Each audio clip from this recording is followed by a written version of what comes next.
In the darkness of space, there are violent forces at work. Cosmic rays shoot across the universe. Asteroids billions of years old stream towards Earth. And solar winds wreak havoc. Their destination, the edge of space. Our upper atmosphere. It's Earth's first line of defense against the hurtling space rocks that we see flare into brilliance as meteors. A protective buffer against the high-energy solar wind that creates the beautiful northern lights. And crucially, it's a key link in a global electric circuit that blankets the planet from pole to pole. Far below, the surface of the Earth is hammered by 8 million bolts of lightning every day, up to 100 strikes every second. Most lightning strikes from the clouds towards the surface of the Earth. But occasionally, the most powerful bolts are accompanied by a ghostly and fleeting flash above the clouds, reaching all the way to the very edge of space, but lasting only milliseconds. It's been a decades-long challenge to understand these mysterious bursts of light. Now, from the high vantage of the International Space Station, it may finally be possible to capture images of these rarely seen events in the boundary between Earth and space. But what defines this region? Earth's atmosphere is a thin blanket of gas. The troposphere is the lowest and densest layer. All of life as we know it depends on this relatively thin, 5 to 10 mile thick band of protective air. Its thickness varies with latitude and the seasons. This is where most weather occurs, including the towering thunder clouds that generate lightning. A high-altitude helium-filled balloon ascends quickly through this region and enters the stratosphere, where most jet planes fly, and where the ozone layer is found, which absorbs the sun's ultraviolet light that can damage living things. Moving into this hostile environment, the air pressure drops, causing the balloon to expand. Up here, the lack of oxygen would quickly kill a person. The stratosphere reaches an altitude of about 30 miles. Eventually, the balloon cannot rise any higher. But the ever-thinning upper atmosphere, including the ionosphere, extends another 500 to 600 miles, even beyond the orbital height of the International Space Station, which circles Earth at an altitude of between 200 and 270 miles. From here, the ISS looks down on the planet. At this altitude, the environment is instantly lethal. The extremely low pressure would cause a person's body fluids to vaporize in seconds, while the little air that remains can reach temperatures of more than 2,000 degrees Fahrenheit. There are also dangers of radiation exposure in this forbidding atmosphere.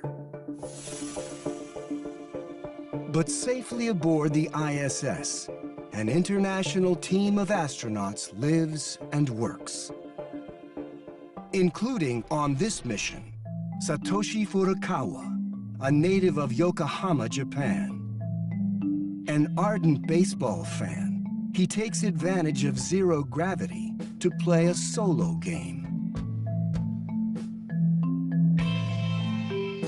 A medical doctor, one of Furukawa's jobs on the station is to study the effects of microgravity on the human body. He often conducts research as both doctor and patient. He's also the mission photographer. Using an extremely sensitive high-definition camera, Furukawa will capture nighttime images of Earth's upper atmosphere. The ISS is an ideal platform to study the edge of space, thanks to the cupola observation window. It offers a priceless view of space and the planet below. Its heavy shutters open to reveal windows for photography and viewing.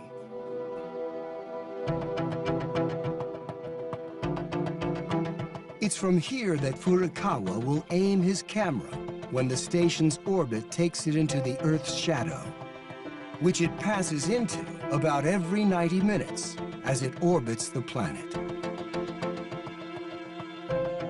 Designed to capture never-before-seen phenomena, it's so sensitive that it can shoot color images in near total darkness, bringing to light places once hidden by the blackness of space. He's hoping to capture images of an elusive and mysterious form of high-altitude lightning, only recently discovered and still little understood. The story of these strange lights in the sky began one night in 1973, when a U.S. Air Force pilot named Ronald Williams was surprised by an unusual sight. There was a typhoon over the South China Sea. I happened to be flying over the typhoon, and as I was going right towards the center of the typhoon, there was a big thunderstorm just off the center of the typhoon. All of a sudden, just by accident, I was watching it, because if I'd have been doing anything else, I wouldn't have saw it. Williams saw a bolt of lightning go straight up from the top of the clouds. When it came up, I happened to be watching it, and I just watched it go up. I reported it, and nobody had believed me. They said lightning don't go straight up. It has a discharge on something. But it turned out that Williams was not the only pilot to see lightning emerge from the top of a cloud and shoot upward towards space. As sightings accumulated, they became a part of aviation folklore, rare and unconfirmed events that hovered just outside the boundaries of real science. Until another chance sighting provided more evidence. A fellow by the name of Jack Winkler had some detectors out. He was looking for something else, but he discovered them by accident with equipment that was operated on dark nights in Minnesota. While testing a low-light video camera in 1989, Jack Winkler and a team at the University of Minnesota accidentally captured a black and white image that seemed to show the elusive upward lightning the pilots had described.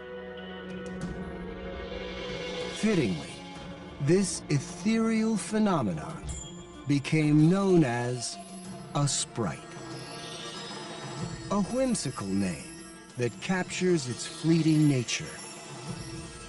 These giant pillars of light sparked an intensified interest in lightning and the dangers it presents to spacecraft during launch or landing.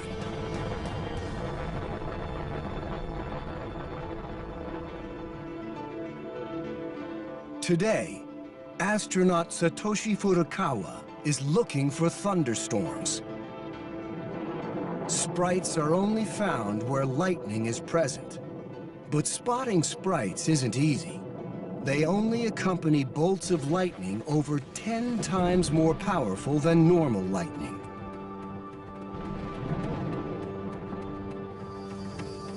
In 10 minutes, it will be nightfall again. So Furukawa quickly prepares his camera.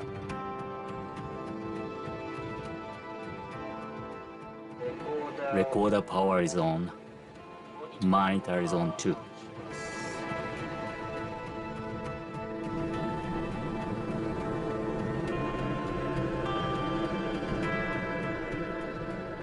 This specialized camera should be able to capture images of the elusive sprites, even in these low-light conditions.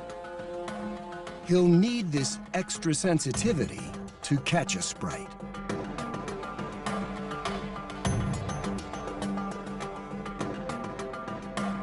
If any sprites appear, they'll be above powerful bursts of lightning. Across the world, over 2,000 lightning bolts flash every minute, and over 20 million strike the US each year. They're 4 to 5 times hotter than the surface of the sun. And the most potent can discharge up to 1 billion volts of electricity. Unlike the superheated lightning flashing below the storm clouds, the sprites above are huge, but electrically much weaker and faster, disappearing on average in less than 70 milliseconds. Furukawa maintains his vigil for several hours, but without much luck. It's difficult.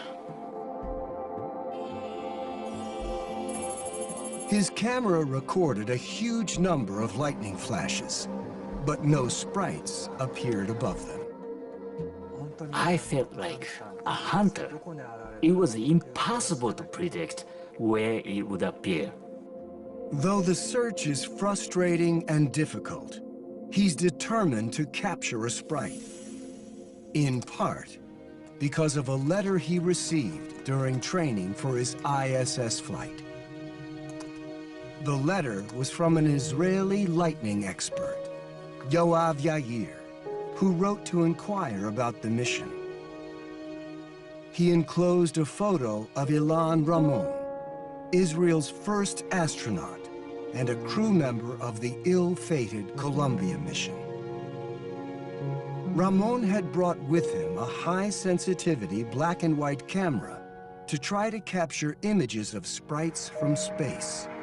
And it's a big day for the Israeli science community. Ramon's partner in the research was Professor Yoav Yair. I asked him, please bring me one sprite image. He said, don't worry, I'll get you a couple. After capturing over 9 hours of thunderstorm footage on board, he succeeded and transmitted several images of sprites back down to Earth. But tragically, Columbia never made it home. It disintegrated upon re-entry. Though debris was scattered widely, the camera that Ramon had used to capture sprite images somehow survived, with some of Ramon's work intact.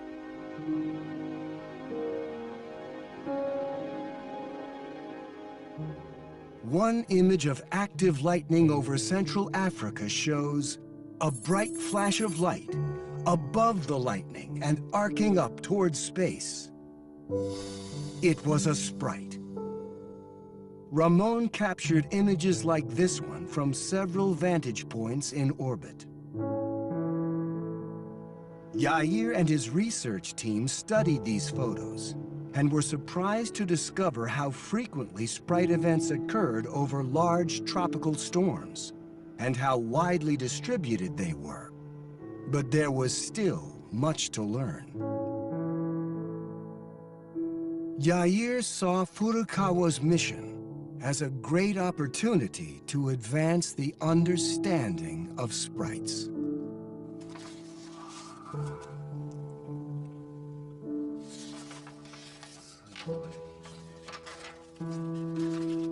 It's so touching. I can feel their passion. I was there at their scheduled landing spot and looking up the sky. The Columbia never came back. で、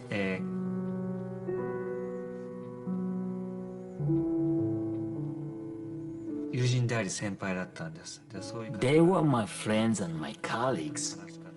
I was very sad to lose them. 気持ちの切り替えが At first, it was difficult to get back on track. 彼らの I didn't feel like doing anything.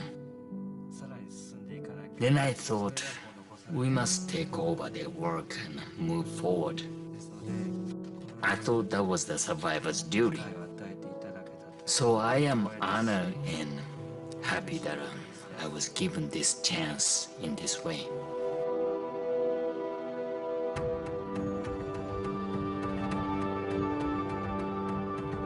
So nearly 250 miles above Earth, Furukawa is working hard to further Ramon's legacy. He readies his camera as the flight path takes him towards Europe and into the nighttime darkness, Earth's shadow. He won't have much time. At ISS speeds, traveling over Paris to Rome takes just 2 minutes. Looking down, he sees the lights rimming the boot-shaped peninsula of Italy. In 10 minutes, he'll be over Central Africa. Weather patterns and topography make this the world's most lightning-prone region. Because it's estimated that only 1 in 10,000 lightning bolts produces a sprite, Africa's very active skies make it one of the best places to spot one of these elusive events. So the first step in capturing a sprite is to track the kind of extraordinary monster thunderstorms that produce super bolts of lightning. And figuring out where they might be is Yoav Yair's job. Okay. He analyzes weather patterns on the ground and sends the locations of potential sprite-producing thunderclouds to Furukawa on the space station. This is a very exciting and emotional thing for me to do because it reminds me of the things that we did for Ilan Ramon and the crew of the Columbia in 2003. With Yair guiding him, Furukawa circles the globe looking for the kind of monster thunderclouds that could produce a sprite. Then, while flying over the Middle East, Incredible! he sees something.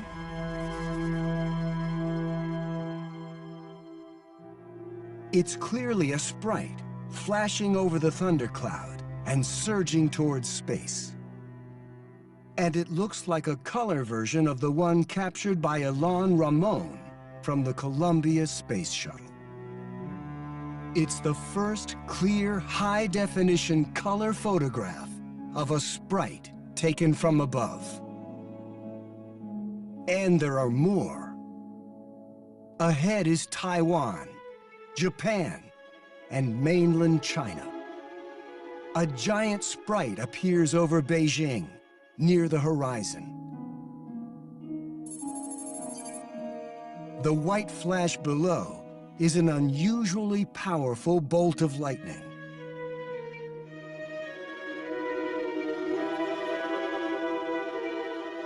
The sprite above is far off.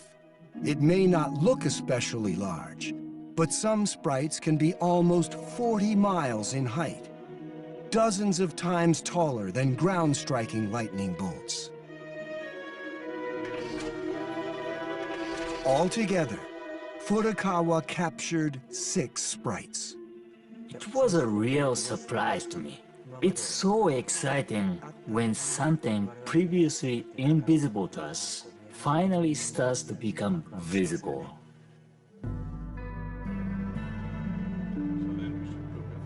The footage was sent to Yoav Yair and an international team of sprite researchers who are continuing the work of Ilan Ramon and the Lost Columbia crew. Very nice. Great. Now it's much more detailed, better camera, color. We only had black and white, but it was really exciting for me. Actually, it really moved my heart to see it. I have to imagine this because they are all not with us, they're all gone. But I'm sure that if he knew that their mission was accomplished 8 years later, and maybe even going on later, they would feel fulfilled. He would be proud, I think. Images like these are helping scientists to understand how a huge storm can generate sprites. During a thunderstorm, electric charge builds up in a thundercloud, causing lightning to emerge from the lower part of the cloud and strike the Earth, discharging an immense electric current. But if that lightning bolt is powerful enough, it can trigger a sympathetic spark above the cloud. As you go up in altitude, the density of air decreases. And so low-density air is easier to make a spark in than high-density air. So a sprite is really caused by lightning down in the lower atmosphere that exerts a stress on the upper, thinner atmosphere and causes a spark up there. And that spark gives rise to a sprite. As the scientists examine the images, there's one that attracts a lot of attention. Captured in one of Furukawa's pictures, the top of one of the sprites seems to reach all the way to the air glow layer. The air glow is part of the ionosphere, which is a vast sea of electrically charged particles, or ions. It's these particles, with help from the sun, that create the glow. Air glow is due to solar radiation at short wavelengths, ultraviolet wavelengths, UV, the same stuff that sunburns us if we're outside without our sunblock, or X-rays, that we use to image our bones, and that can transfer energy to the molecules in the atmosphere, and that energy transfer causes a glow. But the most important thing about the air glow may not be why it glows, but where it's located. It's the lowest part of the ionosphere, the uppermost region of the atmosphere. It begins about 60 miles above Earth and extends over 600 miles to the very edge of space. The air glow is just the most visible component of the ionosphere, which is created by radiation from the sun interacting with the topmost layer of Earth's atmosphere. So the image of a sprite reaching the air glow shows the incredible heights these massive sparks can reach. But these stunning images from the space station still leave many questions unanswered. How exactly do sprites form? And what accounts for their peculiar shape? To answer these questions, the group decides to try something that's never been done: to fly closer to sprites and to photograph them simultaneously with 2 different cameras on 2 different airplanes, hoping to combine these images digitally and reveal the anatomy of a sprite. The planes will also be equipped with the same super-sensitive color HD camera Furukawa has been using on the International Space Station. But their real secret weapon is a high-speed black and white camera that shoots 10,000 frames per second under low light conditions. It will be able to show the formation of sprites in slow motion. It will be the first time that we've had two aircraft simultaneously trying to image sprites with high-speed cameras. So it's very exciting for us. They chose the area where the Great Plains meet the Rocky Mountains as a likely place to hunt for sprites because it's famous for very big nighttime thunderstorms. You can see huge thunderclouds there in the summertime. The weather is sunny almost 70% of the year. The intense sunlight heats the ground and causes a strong upward air current. This, in turn, creates active thunderclouds one after another, producing lightning. But only the biggest lightning flashes of all produce sprites. And once again, it will be Yoav Yair's job to help the team in the air find those huge sprite-producing thunderclouds. He and his team will be at the Yucca Ridge Field Station, a weather observation facility on the Great Plains north of Denver. Oh, now you got it. You got it okay. They will forecast where a sprite might appear and direct the planes. All right. At 5 p.m., the flight team gathers to discuss strategy for tonight's mission. They call the control station. Scientist Jeff McHarg, who will be on one of the planes, is asking for the lightning forecast. We were just looking at the charge moment change map and then the weather map. But it's not weakening, and the good news is it's moving into some extremely unstable air. Walt Lyons of the Yucca Ridge Field Station is working with Yair to analyze the weather data. In this satellite image, clouds are shown in blue. That day, thunderclouds were developing in a variety of places. But would they produce powerful enough lightning to produce sprites? Back at the airport, the pilots talk among themselves.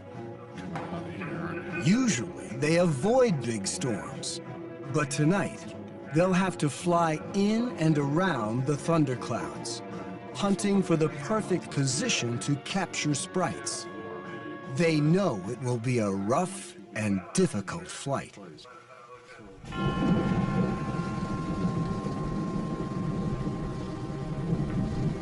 As soon as it gets dark, thunder begins to reverberate around the airport. The researchers board the planes on what looks like a promising night. At 9 p.m., the two jets take off. They're heading for thunderclouds 120 miles away that are vigorously producing lightning.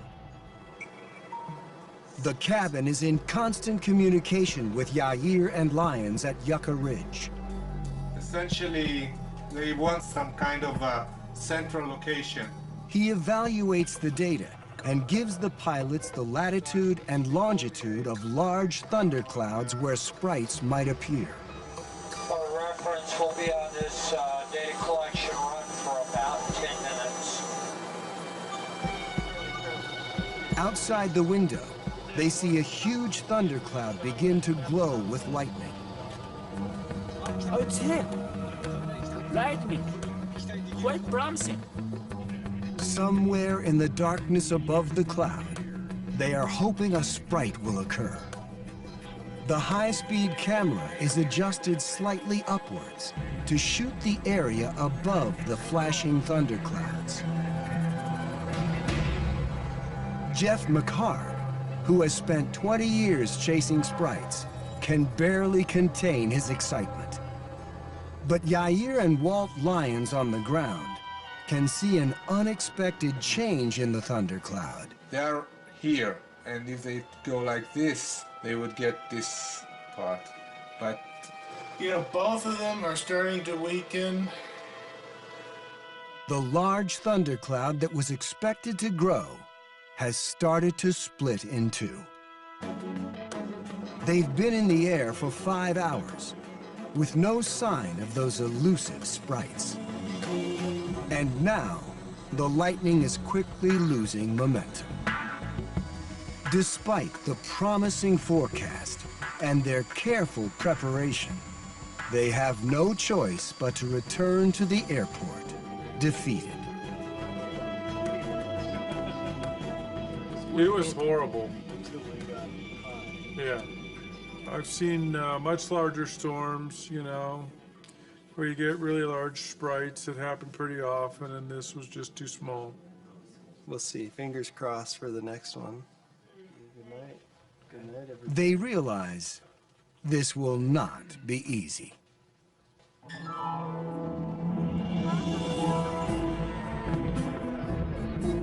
On the 4th of July, while people all over America are celebrating, the Sprite team hurries to the airport. They've been waiting for the right kind of weather for a week. Finally, new storm clouds powerful enough to generate sprites have appeared. So if we go like here, If we don't see lots of sprites, and this starts to get more intense, then I may want to extend up. We should just go as soon as they get ready, I would say. Yeah.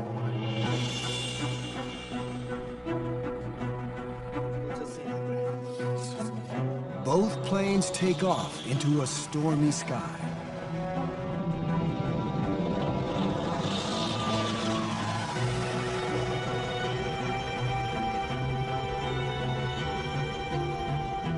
While Denver watches fireworks below, they prep the cameras and get ready.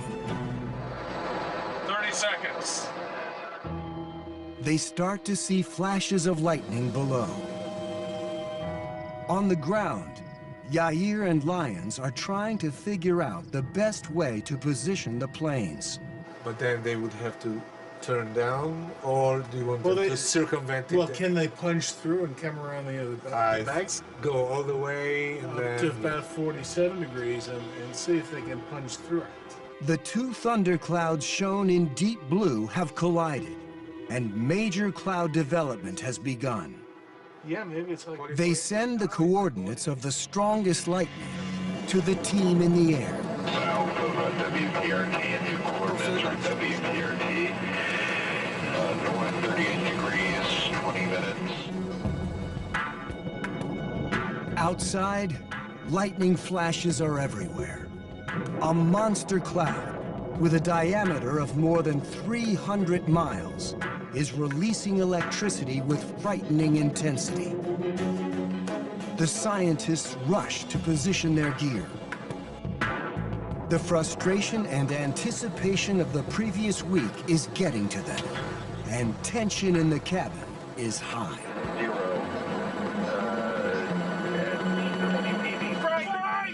Wow! That's a heck of a sprite there. Did you get it?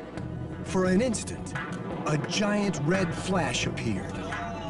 On replay, they can see beautiful shafts of light thrusting upwards towards space. The mysterious sprite in all its glory. Then, the sprites keep coming.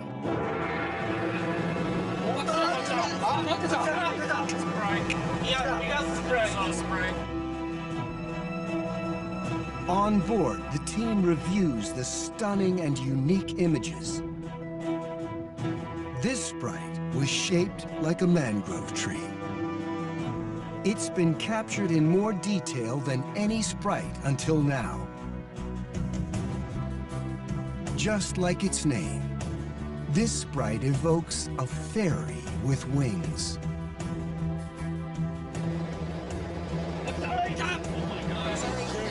Yeah, very big jellyfish. It's pretty. Very pretty. It indeed looks like a jellyfish with many tentacles. Sprites of many different forms appear, one after another.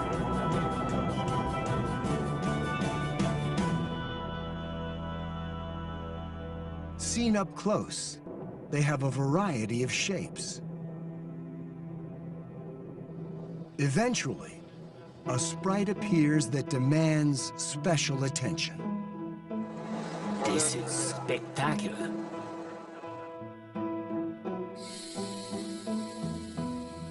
The umbrella-like top of this sprite reaches an altitude of around 60 miles. That's the altitude of the airglow layer that appeared in Furukawa's footage from the International Space Station. The image confirms that sprites interact with the ionosphere.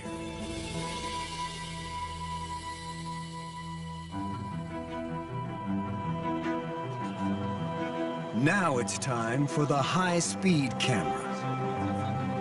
It's designed so that when a sprite is sighted and the button is released, the previous 3 seconds of footage will be saved.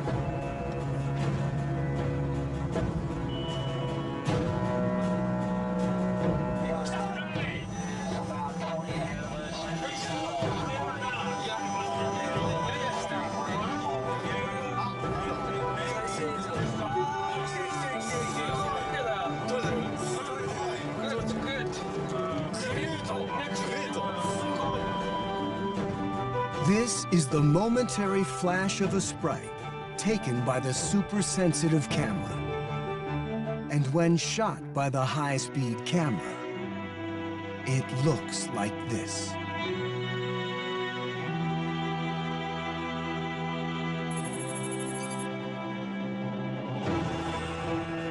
In just a few hundredths of a second, countless particles of light rain down. This is the first time a sprite's formation has ever been revealed in such detail.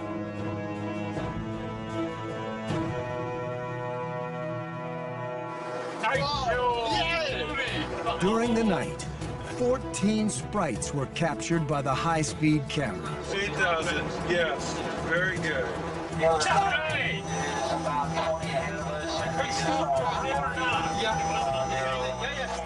What else will the footage reveal? With great expectations, they return to the ground. Not too bad, huh?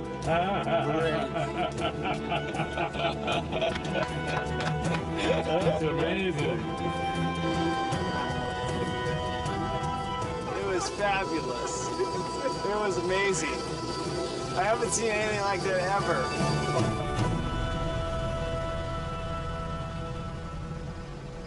The long night is over, but they know their work is just beginning.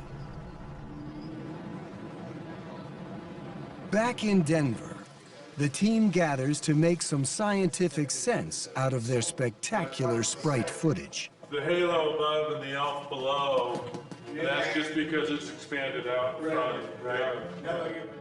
At first glance, this sprite may seem to burst up from the storm clouds towards space. But when seen by the high-speed camera, the movement looks completely different. Bursts of light appear out of the center, spreading both up and down. In fact, when examined in slow motion, it appears that sprite formation is more complicated than early reports had indicated. And what about this sprite shaped like angels' wings? With this one, too, bursts of light suddenly appear out of darkness. They go down, and the next moment up, and then down again. They change their direction as they unfold. So what is really happening? Within the sprite, electrons are colliding with charged particles in the atmosphere, creating a pathway for the electrons to travel. Where they go depends on the concentration of electrons and the composition of the atmosphere.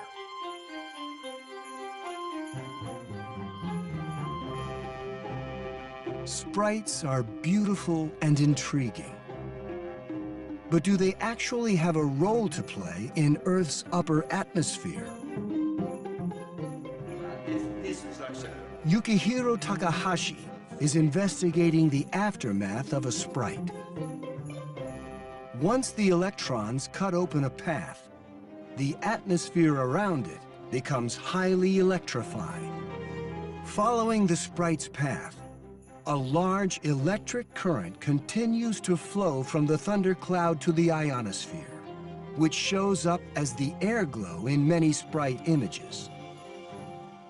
The sprite flashes only for an instant, but at the moment when it flashes, a conductive path is created.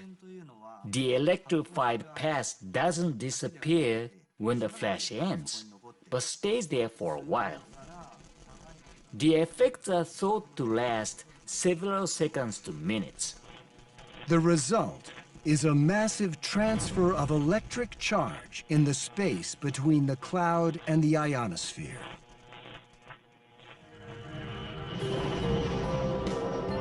The team also successfully captured a sprite from different angles, as they had originally planned, using high-speed cameras placed on the two aircraft.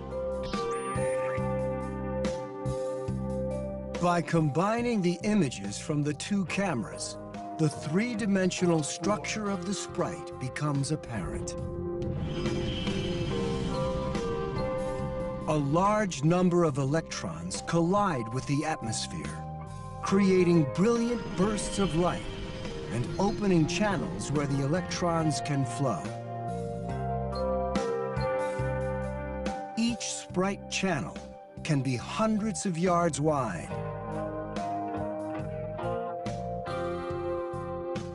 A sprite event is like a switch that turns on an electric current in the space between the Earth and the ionosphere. In fact, our planet is surrounded by electric current, from the surface to the edge of space. Like lightning, sprites help to complete a global circuit, allowing charge to flow continuously around the Earth. But sprites reach much farther than lightning. And unlike lightning, sprites can transfer charge into the ionosphere, to the edge of space. Not only that, but the bolts of lightning that create the sprites are so powerful that they literally reverberate around the world. When a sprite occurs, the parent lightning that causes the sprite radiates electromagnetic waves. Those waves propagate in what we call the global circuit. Earl Williams of MIT studies sprites from this remote laboratory in western Rhode Island. Williams and his equipment are nearly off the grid out here, but they're completely plugged into the biggest circuit of all, the global electric circuit. We've been monitoring this phenomenon for nearly 2 decades at this site, trying to look for long-term trends. In fact, scientists have actually been measuring the global electric circuit on this unusual site since the 1950s, when the lab was set up by Williams' predecessor, Charles Polk of the University of Rhode Island. The antenna immediately behind me is Charles Polk's. The more distant antenna is one that we constructed when Polk's antenna was struck by lightning and blew the antenna into many separate fragments all over the meadow we're sitting in right now. Williams got involved with early sprite research by collaborating with Walt Lyons of the Yucca Ridge Field Station. Every time Walt saw a sprite in Colorado, which is roughly 2,000 miles from here, we would see a big disturbance here in Rhode Island.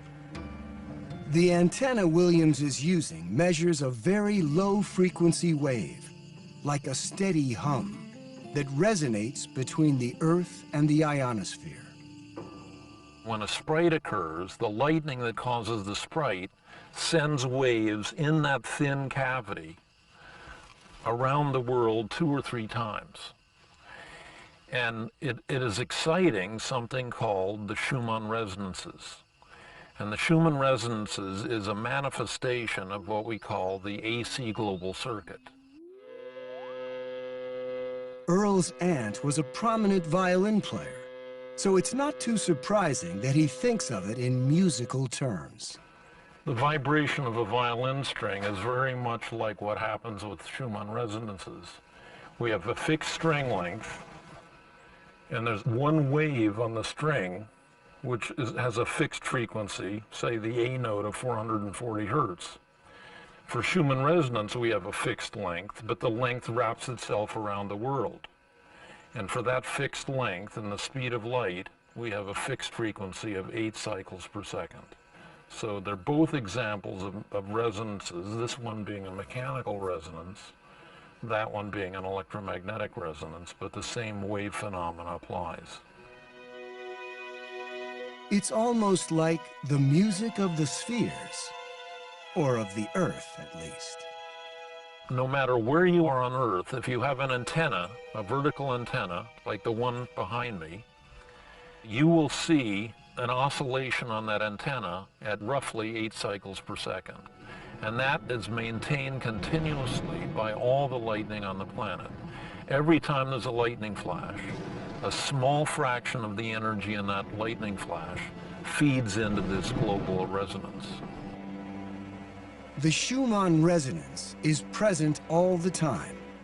It never dissipates, because there's always lightning someplace on Earth. And when a sprite is produced by a superbolt of lightning, there is a spike in the Schumann resonance signal.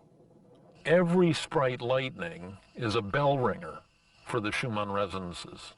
One of these giant lightnings will single-handedly excite the whole Schumann cavity with electromagnetic waves.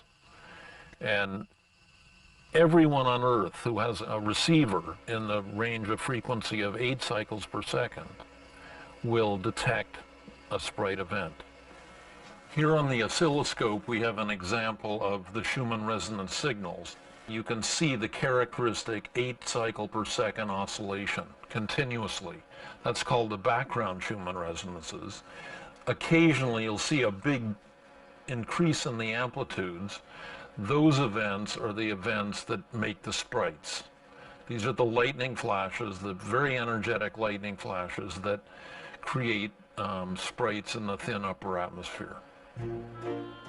Earl's science may be cutting edge, adding to our understanding of planet Earth. But his equipment is a little bit old school. Because the Schumann resonances oscillate at only 8 cycles per second, it is kind of a low-tech operation here. I mean, we do digital recording of the signals, but you know, these are very low-frequency signals you could put on an oscilloscope, and you don't need high bandwidth equipment to record them. But you have to be in a quiet place. You can't do this in the middle of a city. There's too much background noise, and that's why we're out here in this very beautiful site in the middle of nowhere. And super-powerful lightning produces not only sprites, but other weird phenomena as well. There are actually a whole zoo of creatures up there that are caused by lightning. There's something called an elve, and it's like a pancake of light within the airglow layer, and it's caused by the radiation field from lightning.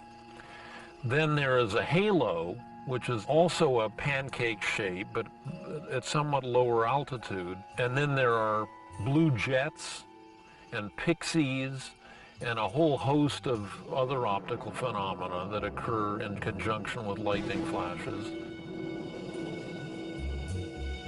Since the Schumann resonance fluctuates slightly depending upon factors such as the temperature of the Earth, Williams thinks it's one important way of measuring the health of the whole planet.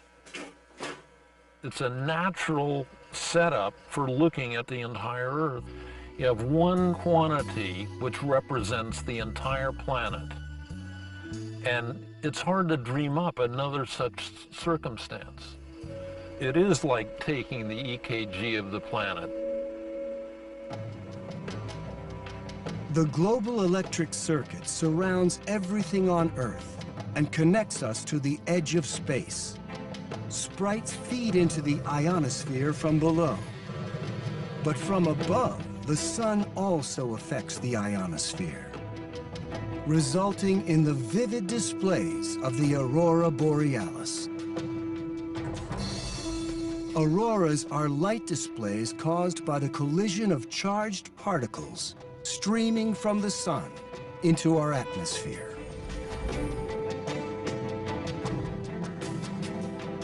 There are two types of auroras. The discrete aurora, like the northern and southern lights, have well-defined boundaries that can be seen with the naked eye. And diffuse auroras that spread out over a wide area and are less colorful. 93 million miles away, auroras are born from a landscape of blistering temperatures and violent eruptions. From the surface of the sun, huge volumes of solar material in the form of charged particles are blasted into space. A fleet of satellites monitors this solar activity.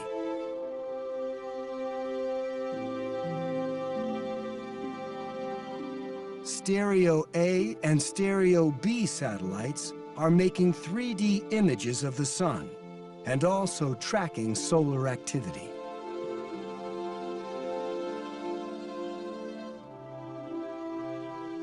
These eyes in the sky paint a detailed picture of the sun and the powerful forces erupting from its surface.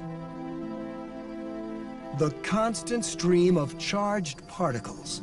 The solar wind is so violent, it would strip away the Earth's atmosphere if it hit our planet directly.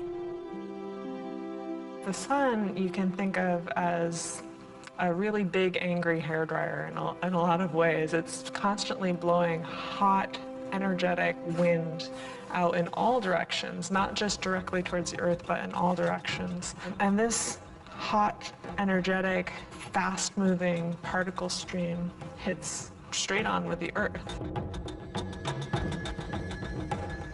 Earth's magnetic field blocks and deflects the solar wind, protecting our planet from a full-on assault. But there is a back door that allows some of the charged particles from the solar wind to reach us. In the Earth's shadow, there is a region in space where charged particles accumulate. These particles, though drastically decreased in number, sneak in through small gaps in Earth's magnetic defenses. The charged particles dash toward Earth and interact with the magnetic field, which deflects and diverts them to the poles.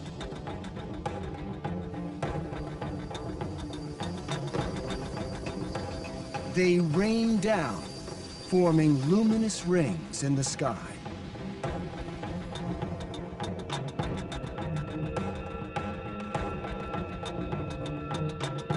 The beautiful, vibrant colors of the aurora are visible evidence of the particles' interaction with Earth's second line of defense, the atmosphere. The aurora are different colors at different altitudes, depending on the gases in the atmosphere that the particles are interacting with. So it's red at higher altitudes, it's oxygen, And then blue and green, oxygen and nitrogen, as it gets denser into the atmosphere where the gases get thicker. And then for really, really strong interactions of the particles, energetic particles, really penetrating deep into the atmosphere, you may even see like a pinkish purple color down at the bottom where there's more nitrogen. But sometimes things can go wrong, really wrong. Sometimes the blast of charged particles can be so intense that the auroral ring thickens and vibrates explosively. There are these periodic events, these coronal mass ejections, where the gas just is incredibly more intense than it normally is, and this charged particle cloud will come out, spiral out towards the Earth, and our magnetic field will respond. The Earth's magnetic field does a good job of protecting us. The more beautiful the aurora, the more intense the battle at the edge of space. And even satellites high above Earth can fall victim to the power of our sun.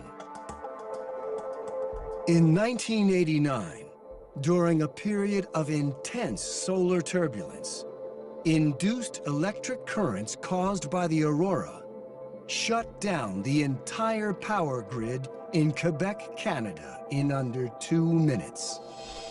The province's largest city, Montreal, was crippled by power outages. Human activity throughout the region came to a halt for 9 hours. The more recent Halloween storms of 2003 caused hour-long power outages throughout Sweden and impacted satellites and aircraft communications. But the greatest solar storm on record took place in 1859. It created auroras so powerful, they illuminated skies as far south as Hawaii and Panama, while playing havoc with telegraph systems around the planet. A similar storm today could devastate power grids and communication systems and cost billions to repair. In today's wired world, no one is invulnerable. Solar storms can affect satellite communications in different ways. Performance of your handheld radio, your GPS receiver, your satellite television receiver, your satellite radio receiver. All of these things can be affected by space weather. We think of electricity as a modern invention. But the electric Earth has always been with us, surrounding our planet and connecting us to the edge of space.